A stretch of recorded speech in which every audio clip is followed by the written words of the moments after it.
Misuse of Drugs Act 1971, Amendment Number 2, Order 2014. Lord Taylor of Holbeach. My Lords, I beg to move the Draft Misuse of Drugs Act 1971 Amendment Number 2, Order 2013, and to consider the Draft Criminal Justice and Police Act 2001 Amendment Order 2013. My Lords, the Government seeks to control Khat as a Class C drug under the Misuse of Drugs Act 1971 to protect the public from potential harms associated with this drug and the threat posed from its international trafficking. Through the second draft order laid by the Ministry of Justice, the Government is seeking to extend the use of penalty notices for disorder, PNDs, the offence of simple possession of Khat, when it is the second time that the offence has been committed.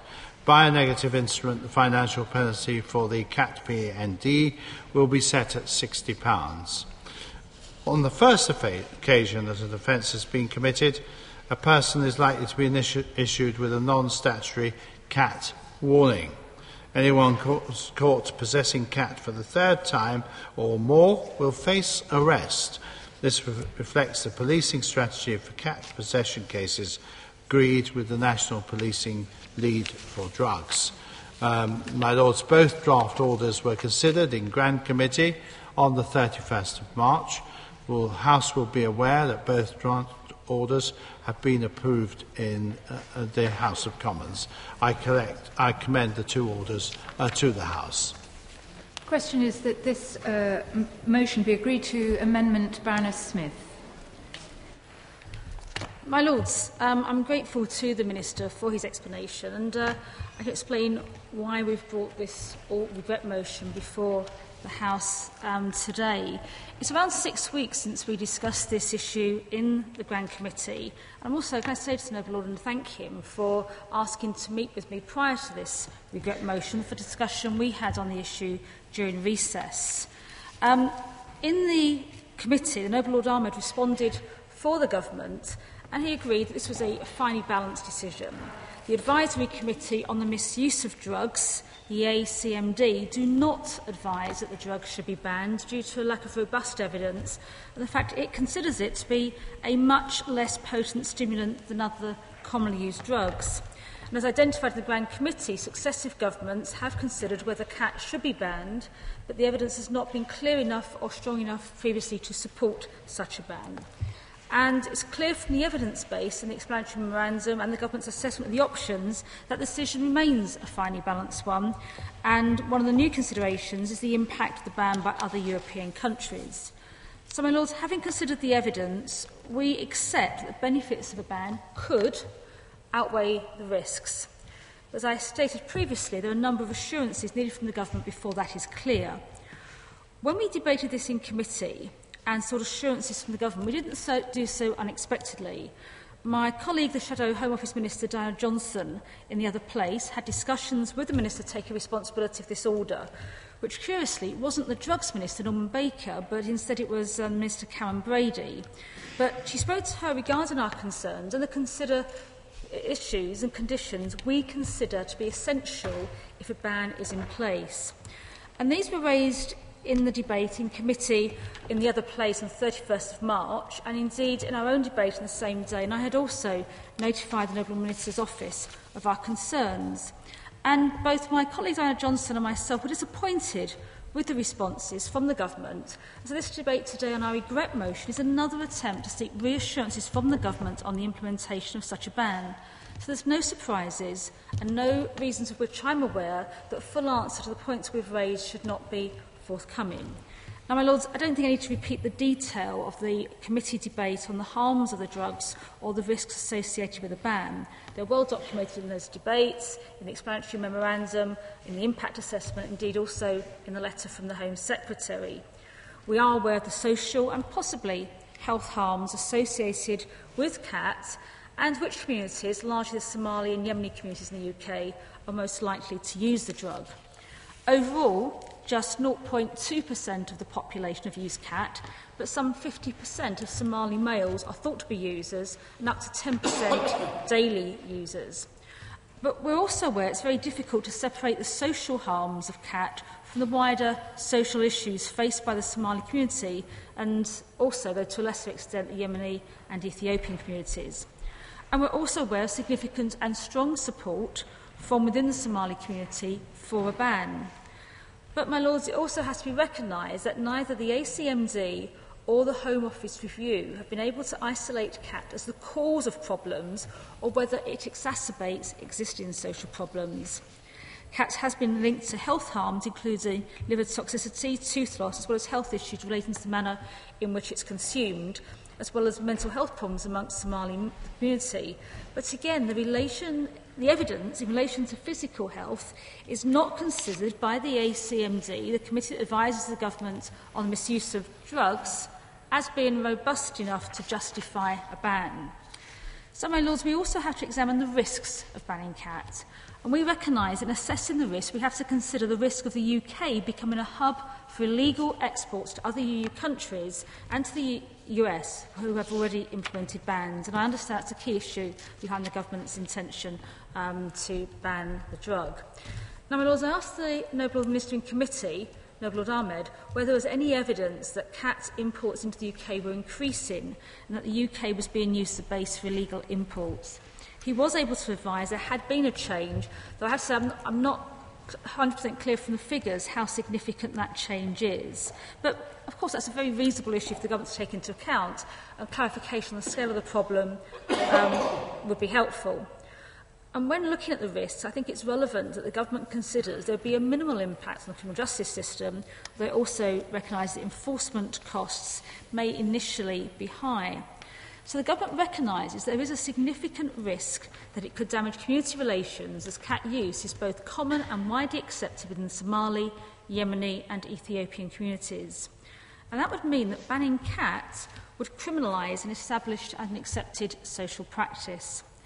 So the regret motion before us today would not prevent the ban, but because the impact must be fully understood and handled very carefully, we have identified 4 areas that are essential to ensuring that any ban does not damage community relations, does not lead to displacement with other drugs and therefore lead to more serious social and health impacts.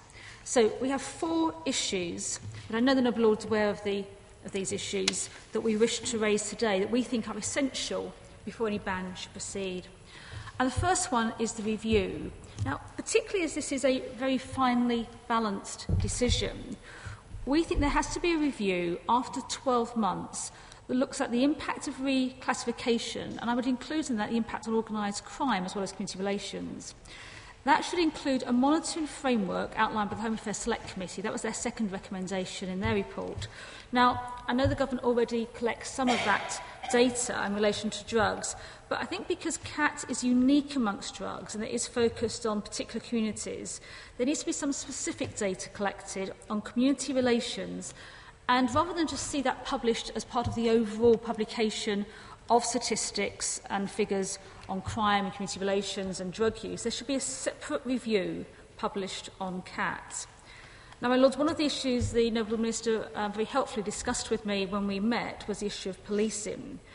And because Khat is highly prevalent in the Somali and Yemeni communities, the introduction of a ban on Khat would allow any Somali Yemeni male to be subject to stop and search. Now, I know the Minister recognises this could have a seriously detrimental effect on community relations, and the government are bringing in changes to stop and search. Now, although we discussed this, it would be, I think, helpful if you could put on record how the government will ensure this doesn't undermine the prevent agenda, which is now being focused on Somali and Yemeni communities. One of the risks I think we can particularly identify, because Khat is a social drug, that it's linked to numerous businesses, including cafes and community centres. And so policing has to be very sensitive to those risks. And to ensure that this happens, we want a specific policing strategy agreed by the ACPO leads for drugs and also the prevent agenda. And that should be in place before a ban is enforced. Now, I mentioned my meeting with the Noble Minister and his officials, and he was able to outline some of these issues regarding policing. I'm aware the government is giving serious consideration to the issue. And he did agree at that meeting to provide me with details and copies of the draft guidance currently being considered, but I haven't yet had it. And I know he would want me to have a copy of that. I think it would have been helpful for the debate today, but if we could have a copy of that, it would be, I think, very helpful. The other issue we discussed when we met was I reiterated a programme that was needed of engagement and support for the Somali communities, because there needs to be some kind of education about the dangers of drugs and alcohol, because the last thing I think anybody wants to see is Khat, which is the advisory committee recognises the evidence on the harms is not robust enough, it says, for a ban. But if that was replaced with drugs, alcohol, illegal drugs, prescription drugs, that would be a very serious matter and could cause greater health harms. Now, when we discussed this, the Noble Minister wasn't to be able to provide with any further information other than that he was sure this was ongoing.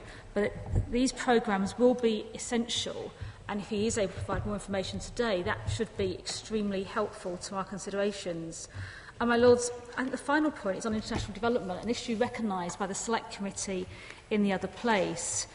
The Department for International Development has to commit to work with the Kenyan government to alleviate the effect of the Khat ban on the Kenyan economy.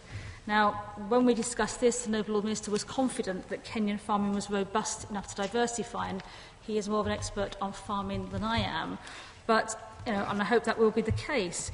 But a Select Committee did identify this as being a very serious issue. My understanding is that the Department is working with Kenyan authorities, but I think we really do need further information on this, and that would be part of the review that should be undertaken and reported on a year's time, so we can understand the work that is ongoing. My Lords, these are very real and genuine concerns. As I said, we're not opposing the ban, but we really do consider that before any ban was to be implemented, these kind of issues have to be concerned and in place first. And I hope we'd have a positive response from the Lord Minister on that today. I beg to... The original question was that the draft order laid before the House on the 31st of October 2013 be approved, since when an amendment has been moved by Lady Smith of Basildon at the end to insert the words set out on the order paper. The question is that this amendment be agreed to. I have difficulties both with the substance of the orders and with the regret motion. It seems to me that we may be in something of a world of policy-based evidence, and of a motion which is being brought to the House because the opposition is looking for something to object to without objecting to the ban itself. The matters identified in the motion seem to me to be good reasons to oppose the ban, but the opposition support it. The ACMD not only recommended no change in the status of Khat and that it not be controlled under the Misuse of Drugs Act, but set out a number of other recommendations dealing with local needs assessments, education and prevention initiatives, culturally specific and tailored treatment and recovery services, partnership working, addressing problems through engagement and dialogue with the local community and interagency working through community safety partnerships, regular monitoring returns, and it made a specific recommendation about data to form the basis of future research. Those, I would have thought, themselves formed a very good motion, but however that's not what is before us. As regards the ban, the ACMD was quite clear on the merits of this. The Secretary of State, on the other hand, seems, if I can summarise it, to say it's been banned in the rest of the EU, so it must be banned here. The ban was announced last July, and I wonder if my noble friend can tell the House what evidence there's been as to use since that announcement. Some time has now gone by. Indeed, it's been banned in the rest of the EU since January of last year, so if there are concerns, some of these may have come to light. One of the reasons that we're given for the proposed ban is the risk of this country becoming a regional hub or a haven for criminals. I was interested to read some of the characteristics of Khat, one of which is that it has a very short life.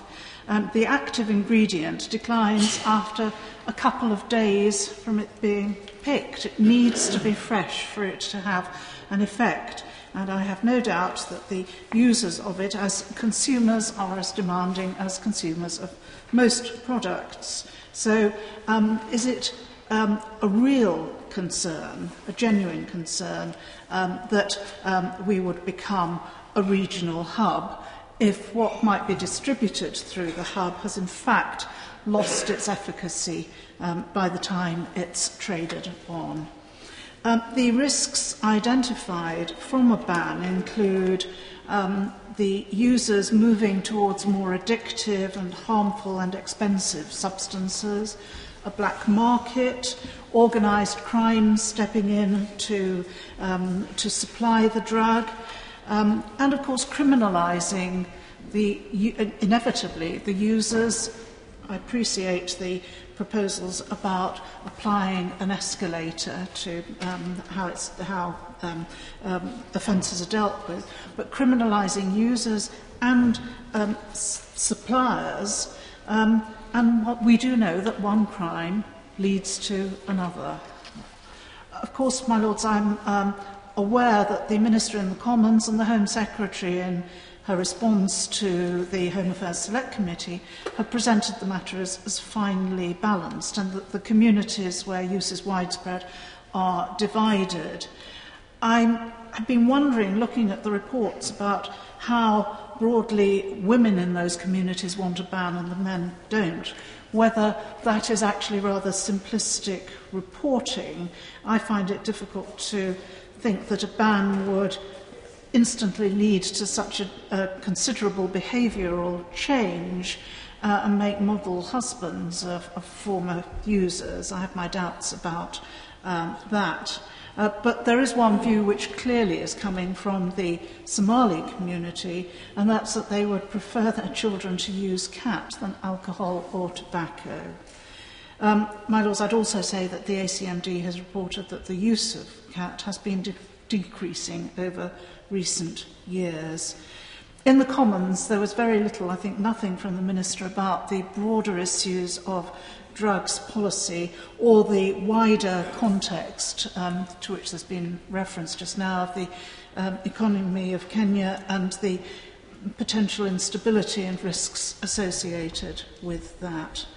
My lords, I'd be very wary of banning something of cultural significance and of the risk of driving a wedge between the police and already quite marginalised communities.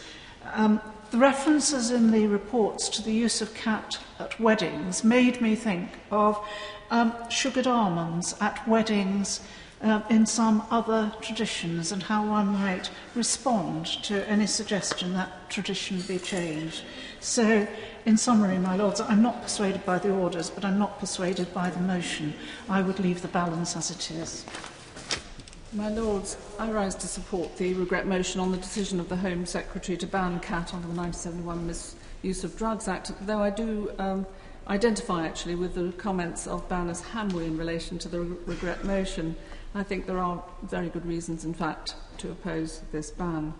I want to make clear at the outset that if Khat were presented a serious health risk to users, I would support a ban on the importation and sale of the substance.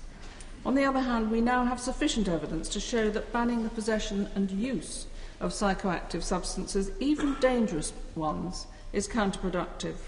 Of course, the excessive use of Khat by small groups of Somalians needs to be tackled. The question is how.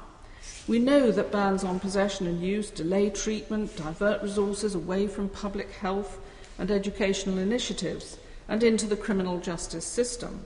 We also know that a criminal record is extremely damaging to the employment prospects of anyone, and therefore the criminalisation of these people will tend to lead them to continue with their drug habit, or indeed, if they ever get away from it, to return to it. So there are very severe consequences, and I think very negative consequences, of banning, particularly on the consumer side.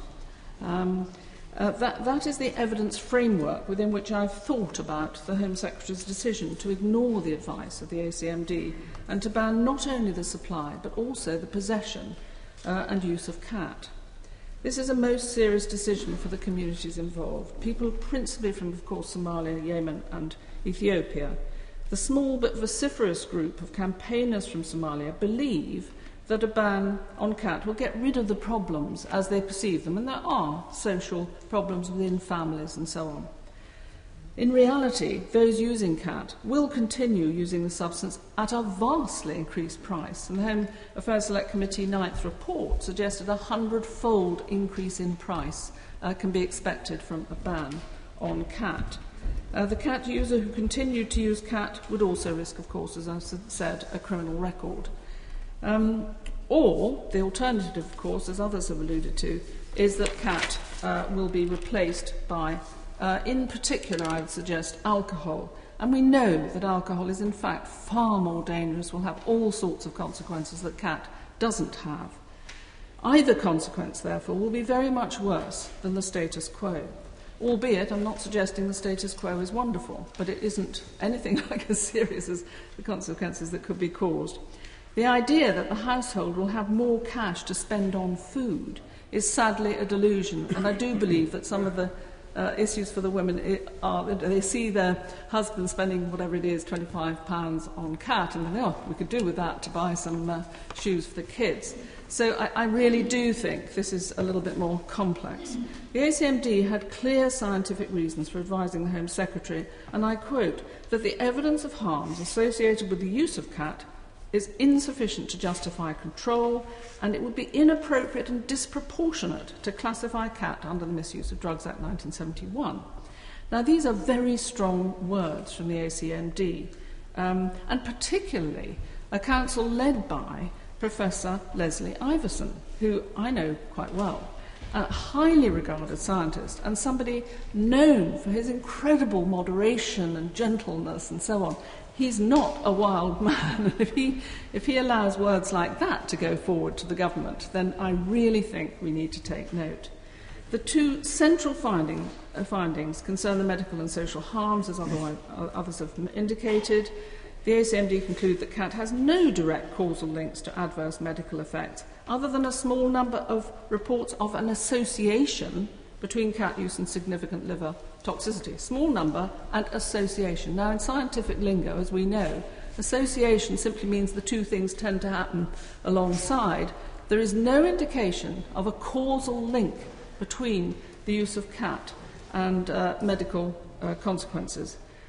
On the question of the anecdotal evidence of social harms, the ACMD conclude that their research into these concerns has found no robust evidence which demonstrates a causal link between cat consumption and any of the harms indicated. Professor Iverson emphasised in his letter to the Home Secretary that the Council's recommendations are based on a rigorous and systematic process of evidence gathering and subsequent analysis of what was submitted and presented to them. In other words, as I understand it, the recommendation should not be set aside other than for matters of serious national security or national interest.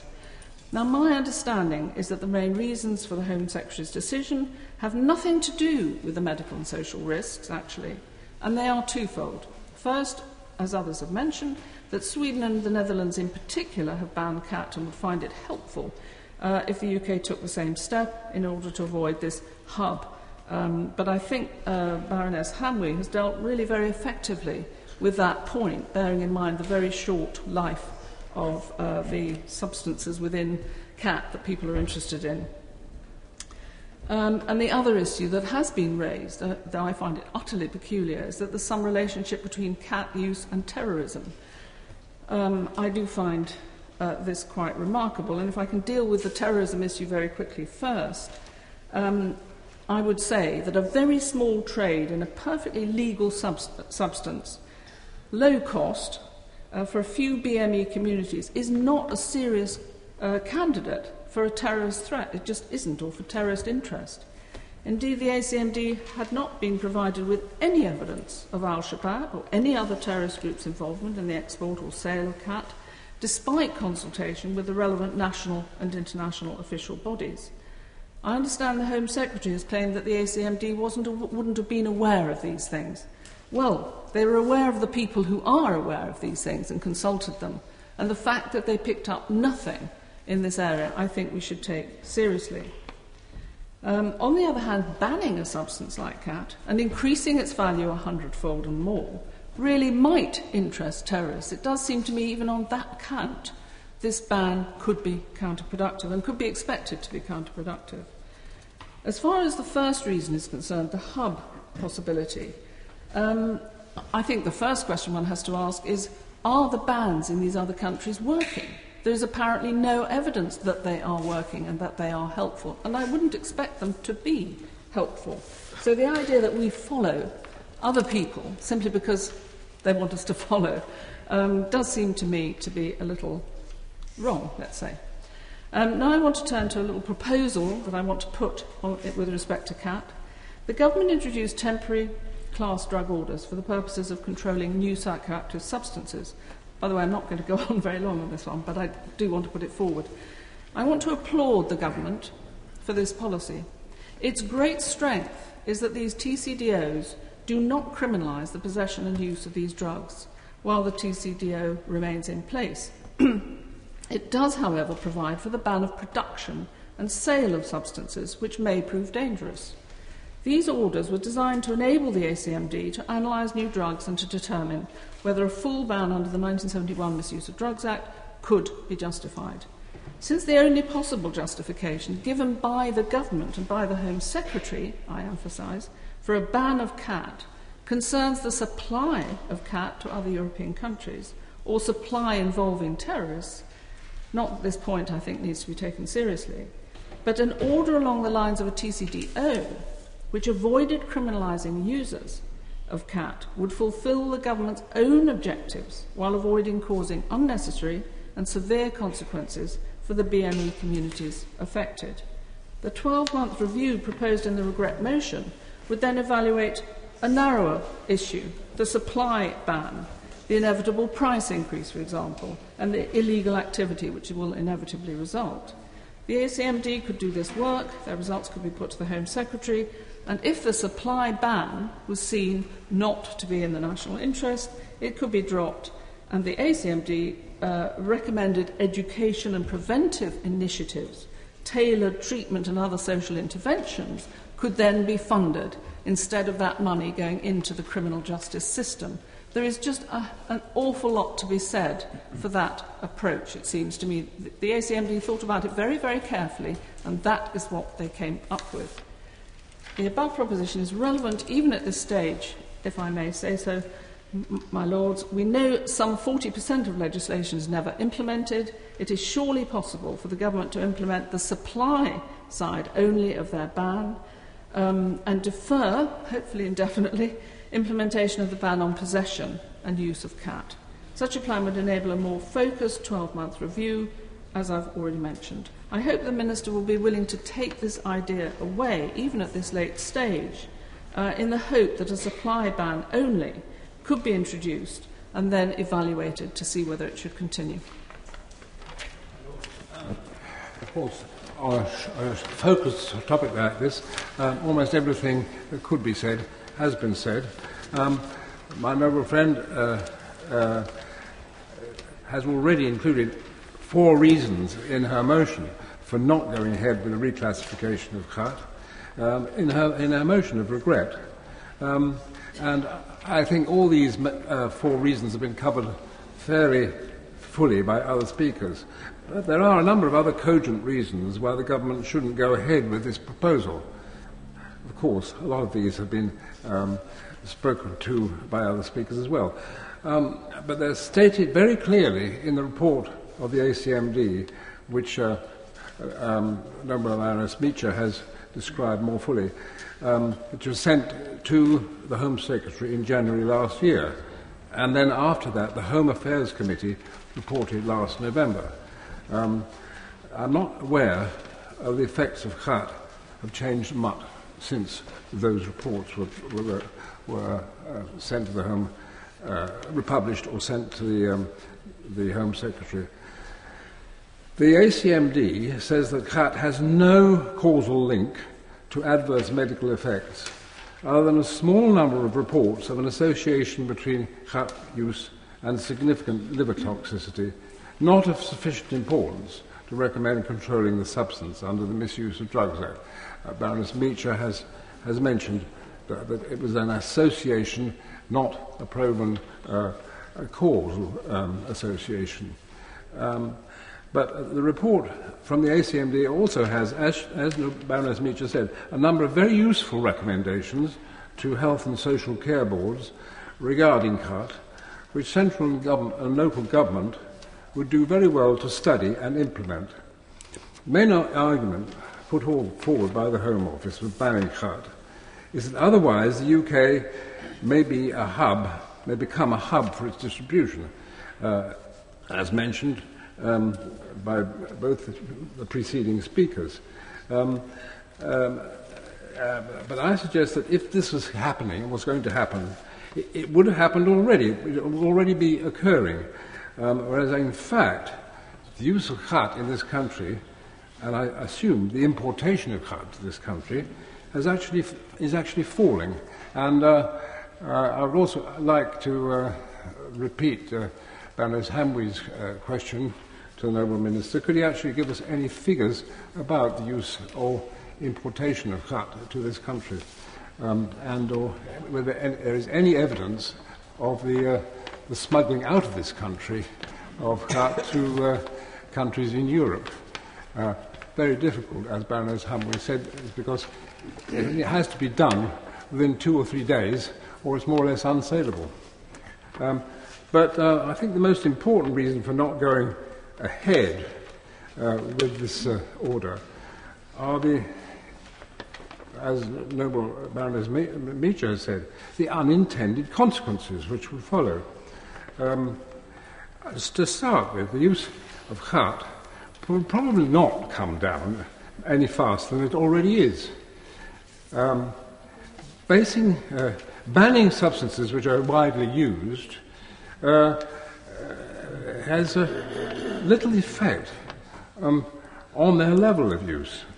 This is a fact which governments, and not only this one, are rather reluctant to accept. Another serious consequences would be, as Baroness Meacher said, to criminalise a section of an already poor and marginalised community, the Somalis in Britain, to a lesser extent some members of Kenyan immigrants and Yemenis. But perhaps the most important consequence might be the substitution of Khat by more powerful alternatives, already mentioned, such as alcohol and other stimulants, such as crack cocaine, and other forms of speed, amphetamines, for instance, or methadone. I join with other noble lords, and baronesses rather, in pleading with the noble lord to reconsider the proposal to go ahead with this order, for the very good reasons that I think Baroness Meacher put very cogently. My Lords, I welcome this further opportunity to set out the government's approach to Khat, which allows me to focus in particular on the activities to support the successful implementation of the ban on Khat. And I think it has been that which has laid at the heart of a lot of questions raised by noble lords. I take those concerns seriously. I'm reassured that the points raised in debate today are nearly all matters which were considered in the early stages of our decision when we considered what our response should be to the issues involved with this drug. And it was Lady Hamwey and indeed Lord Reid who actually asked what is the new evidence on trafficking? What sort of figures do we have on this drug? Well, the new evidence emerged after the ACMD published its report, and the Dutch banned Khat in January 2013, which included reports received from law enforcement agencies. It pointed to increases in numbers and volumes of Khat in transit via the UK to European countries, where it is banned. The latest update we have on seizures of khat during the first 3 months of this year show that 17 seizures with a combined net weight of over 11.5 tonnes of khat originated from the UK were made in France en route to other countries where khat is banned, including Denmark, Germany, Belgium and the Netherlands. This is evidence, in my view, of this country becoming a substantial hub for this material. If I may, just before I address the particular concerns of Lady Smith and yes.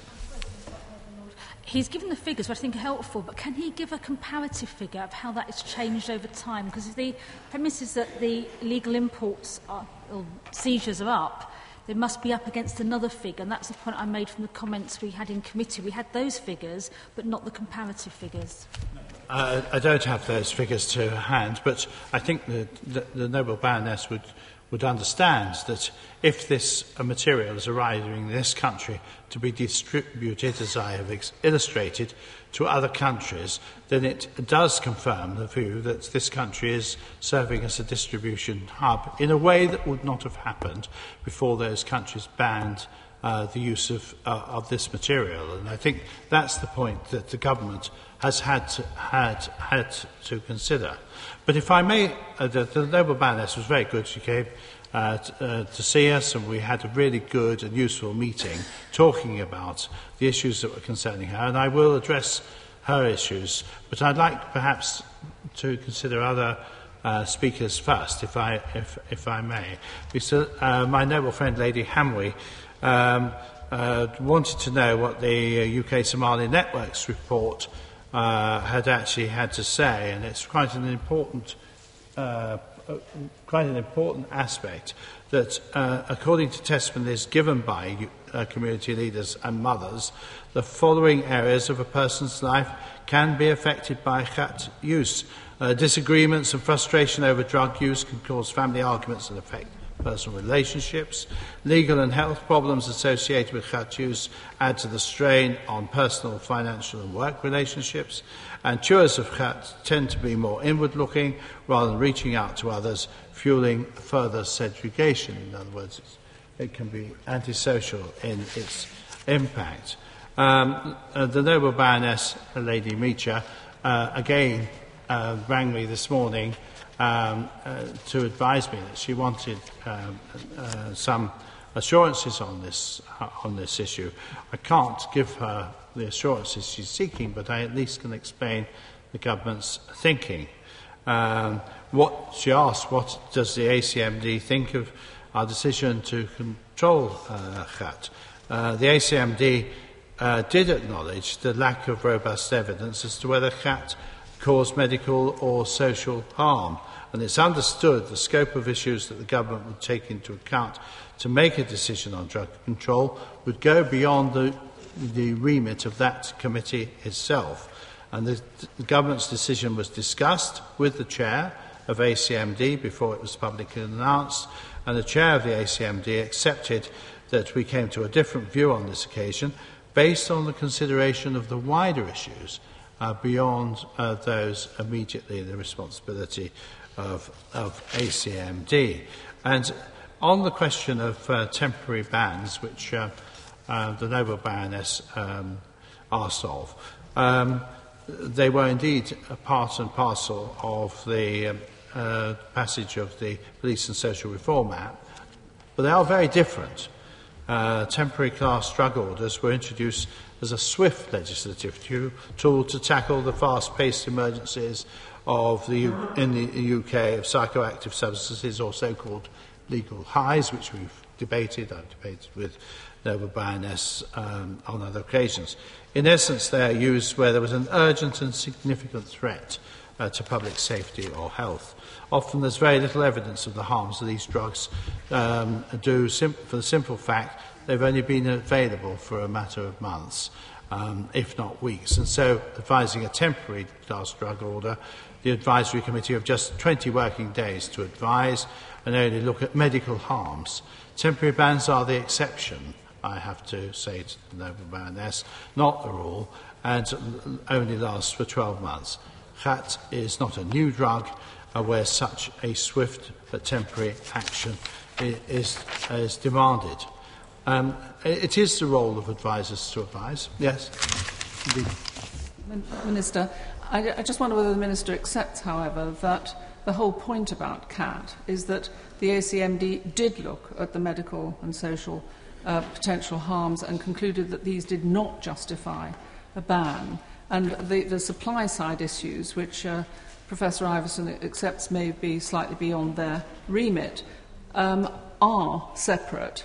And the whole point of what I was trying to say is that if you accept the ACMD's conclusions that the medical and social harms are in fact low and would not justify a ban, and they were very, very clear about that, then the case for criminalising possession and use really isn't there.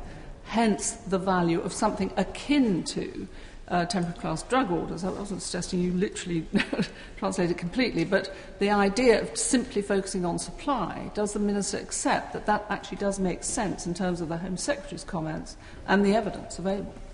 No, I can't accept that. And when I spoke to the Noble Baroness earlier, I did say that I didn't think I was going to be able to give her much comfort.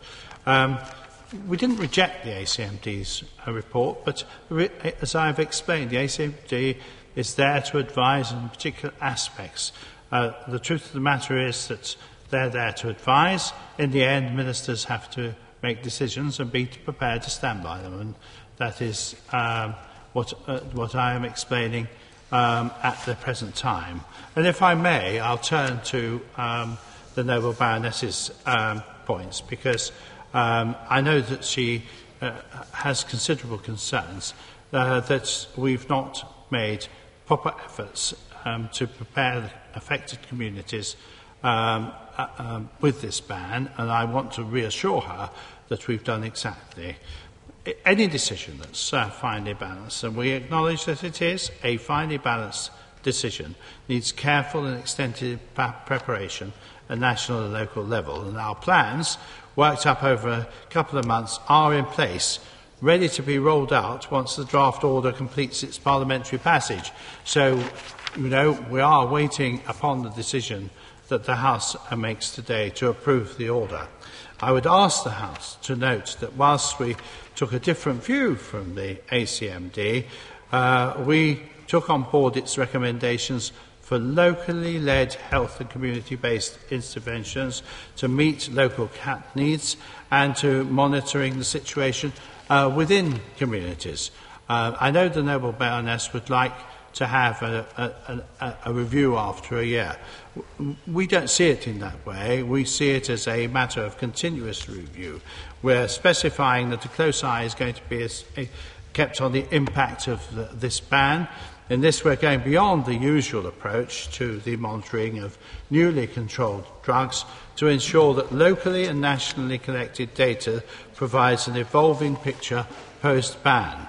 And our policing response must be fair, consistent and proportionate, sensitive to local issues and community relations. And we're very grateful to the National Policing Lead on Drugs, Chief Constable Andy Bliss, for taking a personal interest in the development of the law enforcement approach to Khat, consulting police leads on counter-terrorism, stop and search, and out-of-court disposals, all aspects which the policing has to consider. And working with the police, we have a bespoke national policing guidance with a graduated system for dealing with Khat possession cases. And I apologise to the Noble Baroness if I have not made a copy of that available to her. It's actually not a Home Office document. Of course, it's a police document, but I will seek to secure it for her. And in addition, the police, we have a national community impact assessment informed by 13 high-priority police forces, highlighting the specific issues that require a tailored community policing response. And we expect it to be updated following the ban, and this is going to feed into our monitoring activity. The Noble Baroness was very mindful of the need to support Somali communities, and the government has reduced reforms that empower local authorities to serve their communities' needs. Khat is a local issue in many places, best addressed through commissioning appropriate services and tailored to the local community.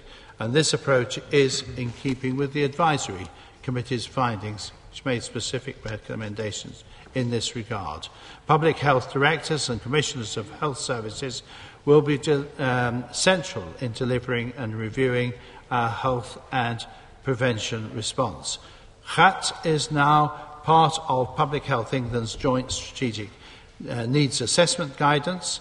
This analysis analyses the health needs of a local population, including how health, well-being and social care services are commissioned within local authority areas. The drugs information, the government's drugs information, FRANC, will support wider prevention work, including online materials such as Khat fact sheets translated into Arabic, Amharic, Somali and Swahili for use by local organisations. And we know that community leaders and relevant local authorities are ready to act. And we've seen case studies of local partnership preparations which set out actions for community engagement and community approaches across health, prevention, integration and law enforcement. And we'll also be publishing those so that learning can be shared and promoted. The Noble Baroness is absolutely right to raise the concern that Khat users might replace Khat with other drugs or alcohol. And we've considered this complex question with the Department of Health, and the Department of Health's approach will focus on preventative activities, including public health messaging, to alert Khat users, specifically dependent and vulnerable users, to the dangers of other drugs and signpost them to support services. The Noble Baroness mentioned the conversation we had about support for Kenya. It's right that our decision to control Khat is primarily concerned with the protection of the UK public and the UK's ability to reduce the threat posed by the international Khat trafficking trade. Nevertheless, we are committed to giving as much notice as possible to our international partners, including Kenya. The UK has a long-standing and constructive relationship with Kenya, a friendly nation. Our engagement includes a programme of aid for development, supporting the delivery of independent projects like the Market Access Programme, working to lift low-income Kenyan households out of poverty through access to high-value markets. My Lords, this coordinated response is in keeping with our overarching aims to protect the public and community from drug harms and to support dependent and vulnerable users into recovery. It's a response which I assure the Noble Baroness Lady Smith of Basildon has been devised with those communities that use Khat very particularly in mind. And we will continue to work with our partners, including those communities themselves, to support the successful implementation of the ban. This is the government's response to the motion of regret. I'm sorry the Noble Baroness has felt that she's had to table it. I'm grateful for all noble lords who have eliminated this debate, but I respectfully ask the noble lady to withdraw her motion, and I recommend the two orders to the House. My Lords, once again today, and I'm sure on many other occasions, I'm grateful to the Noble Lord for the time he takes and the care in responding to issues raised in the debate. And I hope he understands from all corners of your Lordship's House, the only contributions made have been to express concerns about the government's actions regarding the ban on this drug.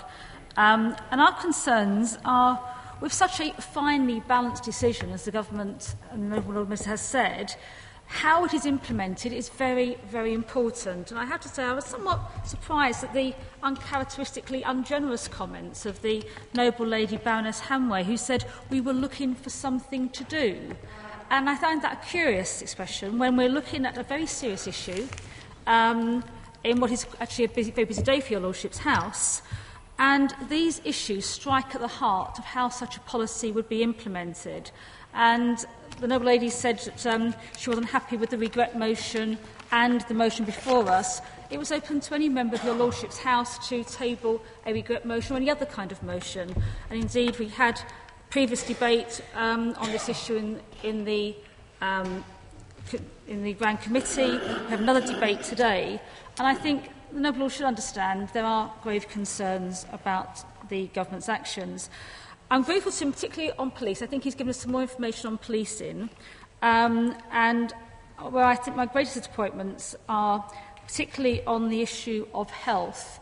I did say in a previous debate, I think the noble Lord Ahmed responded to on drugs, that the Frank website isn't really an answer in cases like this because somebody has to be interested in order to access the website in the first place. And I think in an issue like this where the government's seeking to ban this particular drug, it has to be very proactive. I'm sure the noble Baroness will admit that this is not the sole intervention that the government is making, but it is part and parcel of a package of health and community activities which the government has commissioned as part of this. And Public Health England indeed is very active and will be very active in pursuing this particular ban.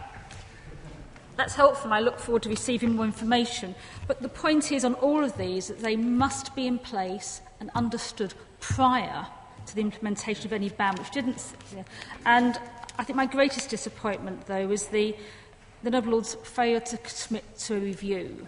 For us, that is absolutely crucial. At 12-month point, there should be a full understanding, published figures, published information on the, given such a finding bank's decision, to say we continuous review seems to be an opportunity not to have the serious review that we're seeking. So I'm grateful to his response. I'm disappointed that he hasn't been able to address all the points we raised, and I beg to test the opinion of the House. Yeah. My Lords, the original question was that the draft order laid before the House on the 31st of October 2013 be approved. Since when an amendment has been moved by Lady Smith of Basildon at the end to insert the words set out on the order paper. The question is that this amendment be agreed to. As many as that opinion will say content. Content. To the contrary, not content? Not content. Clear the bar.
My Lords, the question is that this amendment be agreed to. As many as that opinion say content. Is the contrary not content? Not content. The contents will go to the right by the throne, the not contents to the left by the bar.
question is that this amendment be agreed to.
There have voted contents 125, not contents 216. Therefore, the not contents have it.